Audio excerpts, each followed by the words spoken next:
कोकणातील प्रत्येक अपडेट जाणून घेण्यासाठी आजच माझे कोकणच्या सोशल मीडिया प्लॅटफॉर्मला लाईक, फॉलो आणि सबस्क्राईब करा. नमस्कार, मी प्रणाली भोसले. माझे कोकणच्या प्राईम टाइम बुलेटिनमध्ये आपल्या सर्वांचं मनपूर्वक स्वागत करते. बुलेटिनला सुरुवात करण्याआधी पाहूयात हेडलाईन्स. कोकणात मान्सूनपूर्व पावसाची जोरदार हजेरी, विजांच्या कडकडाटासह जोरदार सरी, रत्नागिरीला येलो अलर्ट जारी. वेंगुर्ला तालुक्यातील आंबेडकर नगरात पाणी टंचाईचे सावट, अपूर्ण विहिरींमुळे नागरिक हैराण, पाण्यासाठी करावी लागते वणवण. चिपळूण नगरपालिकेतील नगराध्यक्ष आणि अधिकाऱ्यांमधील वाद चिघळला, मुख्याधिकाऱ्यांच्या दालनात गदारोळ, पोलीस ठाण्यात तक्रार दाखल. आणि कोकण रेल्वेचे पावसाळी वेळापत्रक जाहीर, 15 जूनपासून वेळांमध्ये बदल, काही गाड्यांच्या दिवसातही फेरबदल, प्रवासापूर्वी वेळापत्रक तपासण्याचे आवाहन. पाहुयात सविस्तर वृत्त. कोकण किनारपट्टीवर मान्सूनपूर्व पावसाने दमदार हजेरी लावली असून रत्नागिरी जिल्ह्यात वातावरणात मोठा बदल जाणवतोय. आज सकाळपासूनच जिल्ह्यातील अनेक भागांमध्ये रिमझिम सरी कोसळल्या, तर दुपारनंतर किनारपट्टी भागात विजांच्या कडकडाटासह जोरदार सरी कोसळू लागल्यात. गेल्या काही मिनिटांपासून रत्नागिरी शहरासह किनारी भागात मुसळधार पावसाने हजेरी लावल्याने उकाड्याने त्रस्त झालेल्या नागरिकांना दिलासा मिळाला आहे. हवामान विभागाने जिल्ह्यासाठी पुढील 4 दिवस मान्सूनपूर्व पावसाचा इशारा दिला असून 6 जूनपर्यंत येलो अलर्ट जारी करण्यात आला. या कालावधीत काही ठिकाणी मेघगर्जनेसह पाऊस, विजांचा कडकडाट आणि ताशी 40 ते 50 किलोमीटर वेगाने वारे वाहण्याची शक्यता व्यक्त करण्यात आली आहे. त्यामुळे नागरिकांनी सतर्क राहण्याचे आवाहन प्रशासनाकडून करण्यात आले. दरम्यान पावसाच्या आगमनामुळे शेतकऱ्यांमध्ये समाधानाचे वातावरण निर्माण झाले असून खरीप हंगामाच्या तयारीला देखील वेग आला. कोकणात मान्सूनच्या आगमनाची चाहूल अधिक स्पष्ट होत असून पुढील काही दिवसात पावसाचा जोर आणखीन वाढण्याची शक्यता हवामान तज्ज्ञांनी व्यक्त केली आहे. सिंधुदुर्ग जिल्ह्यातील वेंगुर्ले तालुक्यातील आडेली गावातील भारतरत्न डॉक्टर बाबासाहेब आंबेडकर नगरमध्ये पाणी टंचाईचे गंभीर संकट निर्माण झाले. पिण्याच्या पाण्यासाठी नागरिकांना अक्षरशः वणवण भटकावे लागत असून मंजूर झालेल्या विहिरीचे बांधकाम अद्याप पूर्ण झाले नसल्याने ग्रामस्थांमध्ये तीव्र नाराजी व्यक्त होतीये. या नगरातील बहुतांश नागरिकांचा आधार असलेल्या विहिरीची दुरुस्ती आणि बांधकामाचे काम मागील वर्षी सुरू करण्यात आले होते, मात्र पावसाळ्यामुळे काम अर्धवट राहिले. यंदाही पावसाळा तोंडावर आला असतानाही काम पूर्ण न झाल्याने नागरिकांच्या अडचणीत आणखी भर पडली आहे. दुसरी विहीर कोरडी पडल्याने अनेक कुटुंबांना दुसऱ्या भागातून पहाटे जाऊन पाणी आणावे लागते. काही वेळा तर पिण्याचे पाणी विकत घेण्याची वेळ नागरिकांवर आली आहे. शासकीय नळपाणी योजना अस्तित्वात असली तरी सध्या त्याचा पुरेसा लाभ मिळत नसल्याची तक्रार ग्रामस्थांनी केली आहे. या प्रश्नाबाबत प्रशासनाकडे वारंवार पाठपुरावा करूनही अद्याप ठोस उपाययोजना झालेली नसल्याने नागरिक संतप्त झाले आहेत. प्रॉब्लेम हाच आहे आणि हे जे काम अर्धवट टाकले ना, कॉन्ट्रॅक्टर त्याला जबाबदार आहे, सरकार पण जबाबदार आहे. काहीच केलेलं नाही नियोजन. काय आहे, आम्ही जिकडे तिकडे जातो ते पण पाणी मिळत नाही, विकत पण मिळत नाही. ते तिकडे पण विहीर आहे पण ती कोरडी आहे आणि रात्री म्हणजे पाणी येतं त्याला, पण ती कशी 45 घरांना पाणी पुरणार कसे, म्हणजे रात्र कधी कोण 2 वाजता जातात, कोण 3 वाजता, असं चालूच असतं. आणि कोण पाणी विकत आणणार, आम्ही स्वतः जातो पाणी विकत आणायला, तरी पण भेटत नाही ते विकत पाणी. पण ग्रामपंचायतीने सुविधा काय केली आहे इथे काहीच केलेली नाही. हे बघा ना, इथूनच सुरू बघा, इथून काय केलं ते कोण लक्षात देत नाही. तर बांधकाम अर्धवट म्हणजे आमच्या महिलांचे खूप हाल होतात. कपड्यांना पाणी नाही, पाणी पिण्यासाठी पण हाल होतात. आणि इथून आम्हाला 15 खाली विहीर एक आहे, त्यामध्ये पण पाण्याची टंचाई आहे या भाऊनी सांगितल्याप्रमाणे. तरी पण त्या विहिरीवर कपडे, पिण्याचं पाणी आम्ही आणतो. आणि इथं आमची मुलं पण इथं फिरतात, खेळतात. समजा कोण नसेल तर एखादं कोण नसेल तर व्यक्ती आणि एखादं मूल आलं तर त्याची काय शासन जबाबदारी घेणार का? ती त्यांनी सांगायची ना, तर तुम्ही ती जबाबदारी घ्या. इतके दिवस गेल्या वर्षापासून ते आज या वर्षापर्यंत आम्ही पाण्यासाठी या उन्हाळ्यामध्ये वणवण फिरतो, परत विकत पाणी आणतो. त्याशिवाय तिकडे विहिरीवर या लहान मुलांना पण घेऊन आम्ही जातो, नाही राहिलीत तर. मग एवढे पाण्याचे हाल आमचे एवढे झाले तर त्या सरकारने, शासनाने, माझी एवढीच विनंती आहे, 8 दिवसामध्ये ही विहीर कंप्लीट करायची, पूर्ण करायची, एवढी मी शासनाकडे विनंती करते. आमच्या महिला कुणीने तीच अपेक्षा आहे आणि ती त्यांनी पूर्ण करावी, एवढी माझी विनंती आहे. सांगायचं झालं तर हे डॉक्टर बाबासाहेब आंबेडकर नगर आडेली या ठिकाणी 40 ते 45 कुटुंब रहिवासी आहेत या ठिकाणी. आणि जवळजवळ शासनाने आपल्या ग्रामपंचायत माध्यमातून 2 विहिरी या ठिकाणी खोदलेत, त्याचबरोबर बोर पण खोदले, पण पाणीच मुबलक नसल्यामुळे ह्या मे मध्ये पाणी राहत नाही. पण ही जी आता आपण जी शासना दरबारी अर्ज केला आणि जी विहीर मागून घेतली, ती जुनी विहीर आमची राठाची 1953 साली या विहीर खोदकाम 1853 साली विहिरीचं खोदकाम केलं. त्यानंतर ही विहिरीत मुबलक पाणी असल्यामुळे ह्या विहिरीचा आम्ही शासन दरबारी अर्ज करून ती मंजूर करण्यात आली आणि 2025 मध्ये, एप्रिल 2025 मध्ये ह्या विहिरीचं प्रत्यक्षात बांधकाम सरपंच यांच्या हस्ते खोदण्यात आलं आणि तिथपासून ह्या विहिरीचं बांधकाम झालं. आणि मे मध्ये अवकाळी पाऊस पडल्यामुळे पुढील बांधकाम झालं नाही. त्यानंतर वर्षभर आम्ही थांबून जवळ एप्रिल 2026 मध्ये आम्ही बीडूनकडे अर्ज केला की सर, जे बांधकाम बंद आहे ते सुरू करण्यात यावं आणि आमची जी पाण्याची जी वणवण आहे ती थांबवण्यात यावी. पण तरीही शासनाने याची कुठची दखल न घेता आज तारीख 2 जून आहे. आज 2 जून नंतर आठवड्याभर पाऊस पडू शकतो आणि ह्या विहिरीचं काम अजूनही अर्धवट आहे. आमची अशी मागणी आहे की 8-10 दिवसात जर पाऊस पडला तर परत तीच परिस्थिती होत हे जे बांधकाम आहे ते पुढच्या वर्षी जाऊ शकतं. चिपळूण नगरपालिकेतील नगराध्यक्ष आणि अधिकाऱ्यांमधील वाद आता चांगलाच चिघळला असून या प्रकरणात शिवसेना आक्रमक झाली आहे. काही दिवसांपूर्वी चिपळूण नगरपालिकेचे नगराध्यक्ष उमेश सकपाळ आणि मालमत्ता विभागाचे अधिकारी सागर शेडगे यांच्यात झालेल्या वादाचे पडसाद आता राजकीय पातळीवर उमटू लागले आहेत. या प्रकरणानंतर सागर शेडगे यांनी महाराष्ट्र राज्य कामगार संघटना तसेच मुख्यमंत्री यांच्याकडे नगराध्यक्षांविरोधात तक्रार दाखल केली होती. त्यानंतर शिवसेनेचे नगरसेवक, पदाधिकारी आणि शेकडो शिवसैनिक थेट चिपळूण नगरपालिकेत दाखल झाले. मुख्याधिकारी संजय जाधव यांच्या दालनात धडक देत संबंधित अधिकाऱ्याला तातडीने हजर करण्याची मागणी करण्यात आली. शिवसैनिकांनी सागर शेडगे यांनी नगराध्यक्षांसह संपूर्ण नगरपालिकेचा अवमान केल्याचा आरोप करत त्यांच्यावर कठोर कारवाई करण्याची मागणी केली. तसेच या अधिकाऱ्याला पालिकेतील कोणत्याही अधिकाऱ्याने पाठीशी घालू नये असा इशारा देखील देण्यात आला.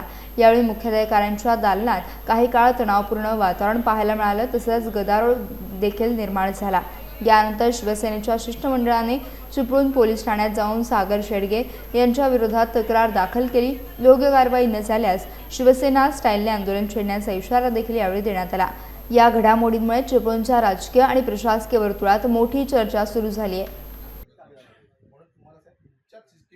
विषय एक 4 दिवसापूर्वी असा घडला की आमचे जे चिपळूण शहराचे प्रथम नागरिक आहेत, नगराध्यक्ष, त्यांच्या केबिनमध्ये एक दिव्यांग व्यक्तींना अनुसरून एक विषय होता जो नगरपालिकेच्या अखत्यारीत येतो, ज्याचा ठराव होतो किंवा टेक्निकली काही गोष्टी आहेत. तो मागच्या वेळेला जो ठराव झाला होता त्याची माहिती आमचे नगराध्यक्ष घ्यायचा प्रयत्न करत होते.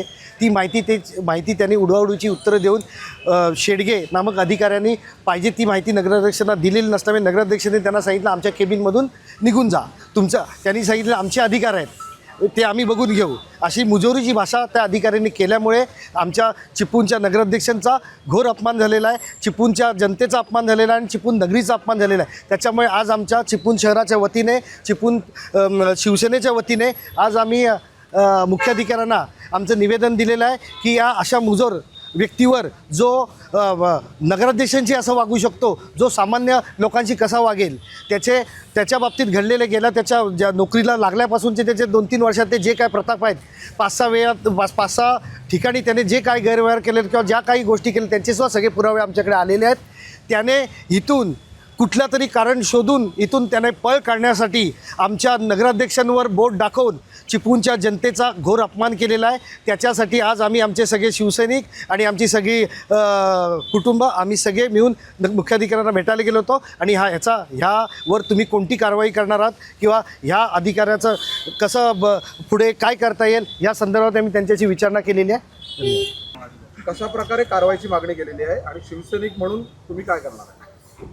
सर्वप्रथम आम्ही नगरसेवक आणि लोकप्रतिनिधी म्हणून ज्या कायदेशीर प्रक्रिया ज्या आहेत, जे काही क्लॉज आहेत, जे लॉज आहेत, त्या लॉजची त्यांना आम्ही स्वतःच त्याचा अभ्यास करून त्यांना दाखवलेला आहे आणि त्यांना आधी सगळ्यात पहिले सक्तीची त्यांनी जी सुट्टी घेतली त्यांना आधी तातडीने इथे बोलवून घ्या असं सांगितलेलं आहे. त्यांनी काय केलेलं आहे, झालेला जो गैरव्यवहार आहे तो कुठेतरी लपवून ठेवण्यासाठी त्यांना बदली हवी आहे. मग बदली होण्यासाठी काहीतरी कारण असायला हवं म्हणून हा सगळा पिक्चर तयार केला. आणि आम्हाला माहिती आहे ह्याच्या मागे कोण आहे काय आहे ह्याची सगळी कल्पना आम्हाला देखील आहे. ह्याच्यामध्ये शेवटी हे राजकारणाचा सुद्धा भाग आहे. त्यामुळे हे राजकीय हस्तक्षेपामुळेच ते वाढलेलं आहे. आणि जाणीवपूर्वक कोणतरी म्हणतात ना, म्हणजे एखाद्याला झाडावर चढवणं आणि त्या पद्धतीने त्यांना ते केलेलं आहे. याचं कारण मुख्याधिकारी साहेब सांगतात की आम्हाला याची कल्पना नाही किंवा आम्ही सांगितलं तो विषय तिथे स्टॉप करतो असं मुख्याधिकारी साहेबांनी सांगितलं नाही.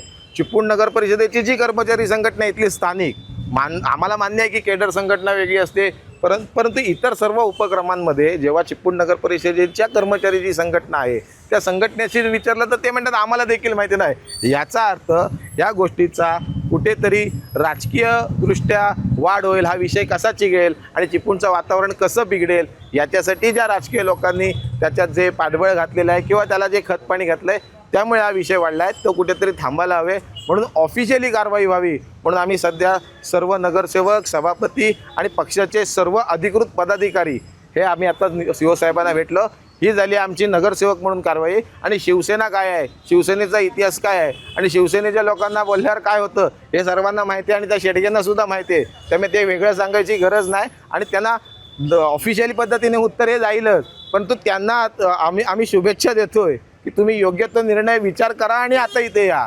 कारण की ही लढाई आता फक्त प्रशासन आणि नगरसेवक किंवा सभापती आणि नगराध्यक्ष अशी राहिलेली नसून ही लढाई शिवसेनेबरोबर आहे. आणि शिवसैनिक एकदा लढाईत उतरल्यावर काय होतं हे सगळ्यांना माहिती असं मला वाटतं. त्यामुळे विशेष काय आम्ही सांगणार नाही. धन्यवाद. जय हिंद, जय महाराष्ट्र. त्यामध्ये शक्यतो सत्ताधारी असतात त्यांच्या विरोधात विरोधकच करतात असं एकंदरीत सगळीकडे वातावरण असतं. माझ्या माहितीनुसार याच्यात विरोधकच करणार, सत्ताधाऱ्यांमधलं सत्ताधारी असं कोण करणार नाही.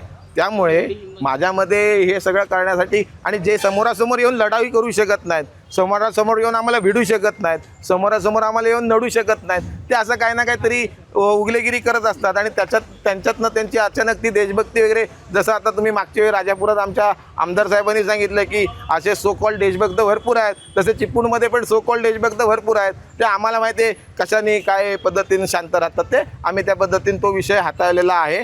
योग्य पद्धतीने जे काय करायला पाहिजे ते सगळं आपण मुख्याधिकारी साहेबांना देखील सांगितलेलं आहे. त्यांच्यावर आत्ता आम्ही पोलीस प्रशासनाला देखील ते निवेदन आम्ही अशा पद्धतीने देतोय की एखाद्या समाजातील व्यक्ती जर ती वरती येऊन काम करत असेल, चांगलं काम करत असेल आणि जर ते त्यांना बघवत नसेल म्हणूनच कदाचित हा कोणाचा तरी पोटशूळ उठलेला असावा असं आमचं एक मत. मुंबई गोवा महामार्गावरील खारपाडा टोल नाका अखेर बंद करण्यात आला असून जनआक्रोश समितीच्या तीव्र आंदोलनाला मोठं यश मिळालंय.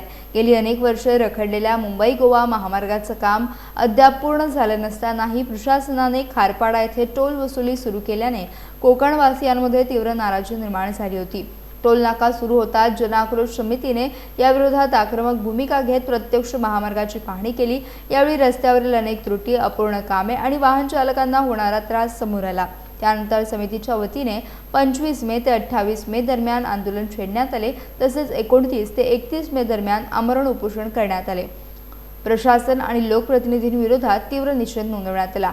आंदोलनादरम्यान एका आंदोलनकर्त्याने स्वतःच्या तोंडाला काळे फासून प्रशासनाच्या भूमिकेचा निषेध केला. वाढता जनक्षोभ आणि आंदोलनाची तीव्रता लक्षात घेत अखेर प्रशासनाला माघार घ्यावी लागली आहे आणि खारपाडा टोलनाका बंद करण्याचा निर्णय घेण्यात आला. या निर्णयानंतर जनआक्रोश समितीच्या पदाधिकाऱ्यांवर आणि आंदोलनकर्त्यांवर कोकणभरातून अभिनंदनाचा वर्षाव होत असून या जनतेच्या एकजुटीचा आणि संघर्षाचा विजय झाल्याची भावना व्यक्त केली जाते.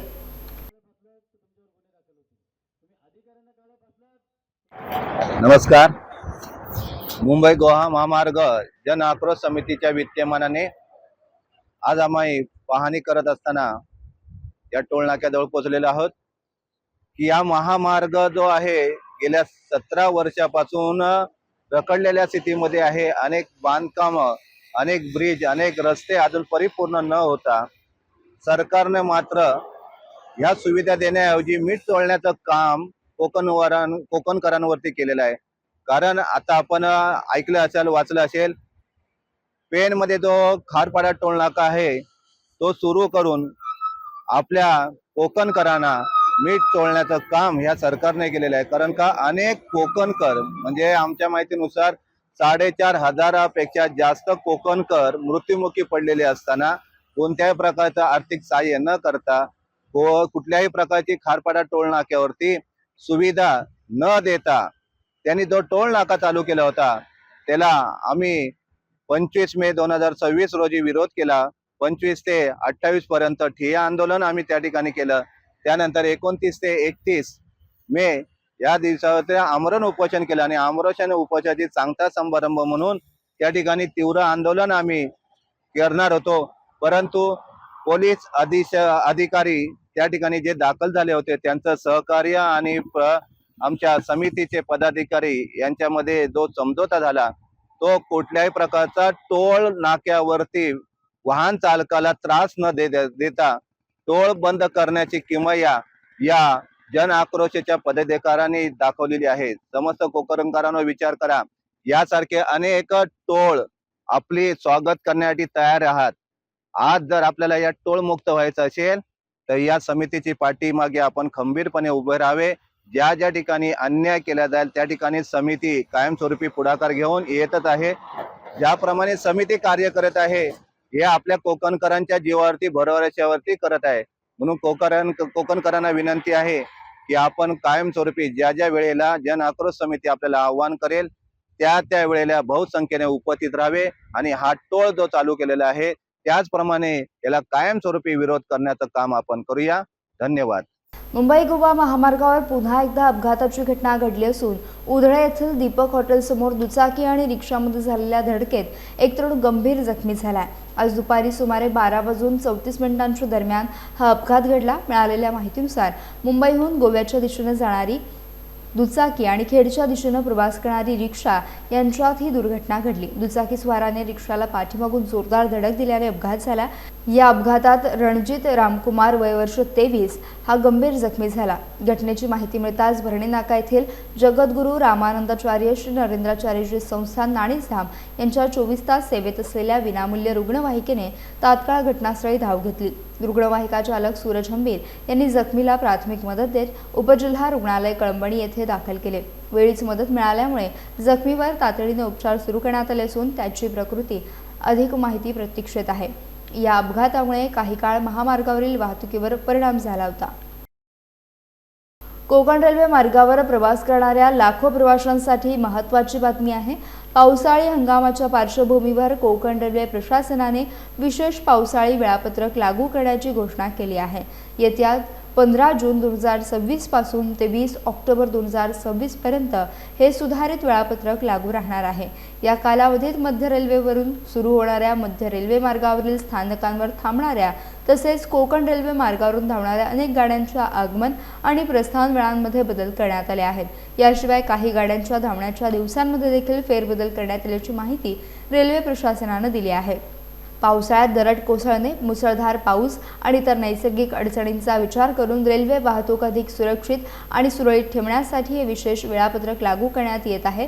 त्यामुळे प्रवाशांनी प्रवासाचे नियोजन करताना जुन्या वेळापत्रकावर अवलंबून न राहता सुधारित वेळांची खात्री करून घेणे आवश्यक आहे. रेल्वे प्रशासनाने प्रवाशांना NTES ॲप, रेल्वेच्या अधिकृत संकेतस्थळावर किंवा संबंधित रेल्वे स्थानकांवर संपर्क साधून अद्ययावत माहिती घेण्याचे आवाहन केले आहे. सुरक्षित, नियोजित आणि सुखकर प्रवासासाठी नवीन वेळापत्रकाची माहिती घेऊनच प्रवास करावा असे आवाहन रेल्वे प्रशासनाकडून करण्यात आले आहे. चिपळूणमध्ये आरोग्यदायी जीवनशैलीचा संदेश देण्यासाठी आज विशेष सायकल रॅलीचे आयोजन करण्यात आले. स्वामिनी सामाजिक कौशल्य विकास संस्था, माय भारत रत्नागिरी आणि चिपळूण सायकलिंग क्लब यांच्या संयुक्त विद्यमाने हा उपक्रम राबवण्यात आला. सकाळी 6 वाजता महाराष्ट्राचे आराध्य दैवत छत्रपती शिवाजी महाराज यांच्या पुतळ्यास पुष्पहार अर्पण करून आणि अभिवादन करत या रॅलीची सुरुवात करण्यात आली. इंदिरा गांधी सांस्कृतिक केंद्र येथून सुरू झालेली ही सायकल रॅली चिपळूण बाजारपेठ, गोवळकोट कट्टा आणि पाक परिसरातून पुन्हा प्रारंभस्थळी परतली. या रॅलीत 20 ते 65 वयोगटातील तब्बल 25 सायकल प्रेमींनी उत्साहात सहभाग घेतला. सायकलिंगची आवड वाढावी, नागरिकांनी नियमित व्यायामाला प्राधान्य द्यावे आणि आरोग्याबाबत जनजागृती व्हावी हा या उपक्रमामागील प्रमुख उद्देश होता। यावेळी चिपळूण सायकलिंग क्लबचे अध्यक्ष विक्रांत आलेकर, उपाध्यक्ष प्रशांत दाभोळकर, मनोज भाटवडेकर, निशा आंबेकर, सचिव भारती सुमेरतारे, खजिनदार डॉक्टर मनीषा वाघमारे तसेच कार्यकारी सदस्य प्रसाद आलेकर, योगेश ओसवाल आणि स्वप्नील गायकवाड यांच्यासह अनेक सदस्य उपस्थित होते। या उपक्रमामुळे फिटनेस, पर्यावरण संवर्धन आणि निरोगी जीवनशैलीचा महत्त्वपूर्ण संदेश नागरिकांपर्यंत पोहोचला आहे। सायकलिंगने मला काय मिळालं? निखळ आनंद आणि सर्वात महत्त्वाचं निसर्ग हा खूप जवळून बघायला शिकले मी, तो केवळ सायकलमुळेच। त्याचसोबत सायकलने अनेक समस्यांवरती मला उपाय दिलेला आहे। तुमचं शारीरिक आरोग्य असेल, मानसिक आरोग्य असेल किंवा पर्यावरणाला भेडसावणाऱ्या इंधनासारख्या समस्या असतील, या सगळ्यांवरचा एक रामबाण उपाय मला दिलेला आहे, तो म्हणजे सायकलने आणि निखळ आनंद आनंद आनंद। सायकलिंगने मला खूप काही आनंद दिला आहे। सायकलिंगमुळे रोज सकाळी शुद्ध हवेत फिरण्याचा आनंद मिळतो आणि मी सगळ्यांना म्हणते, जे वेड मजला लागले हे तुझलाही ते लागेल का, आणि ते माझे सोयरे सज्जन संघाती जे सायकल चालवी ती आवडीने, असं माझं ब्रीदवाक्य आहे। इतकं मला सायकलचं वेड आहे। सायकलिंगने भरपूर ओळखी झाल्या, CCC क्लबमधल्या बऱ्याच जणांशी ओळखी झाल्या। सगळे मदतीला सदैव तत्पर असतात, एकमेकांना मदत करतात। जे स्लो रायडर असतात त्यांच्याबरोबर सावकाशीने जातात, त्यांना गाईड करतात। त्यामुळे सायकल हा माझ्या जीवनाचा आता अविभाज्य भाग बनलेला आहे। यासह बुलेटिनमध्ये वेळ झाली, इथेच थांबण्याची भेटूयात नवीन बुलेटिनसह। तोपर्यंत तुम्ही कुठेही जाऊ नका, पाहत राहा फक्त माझे कोकण।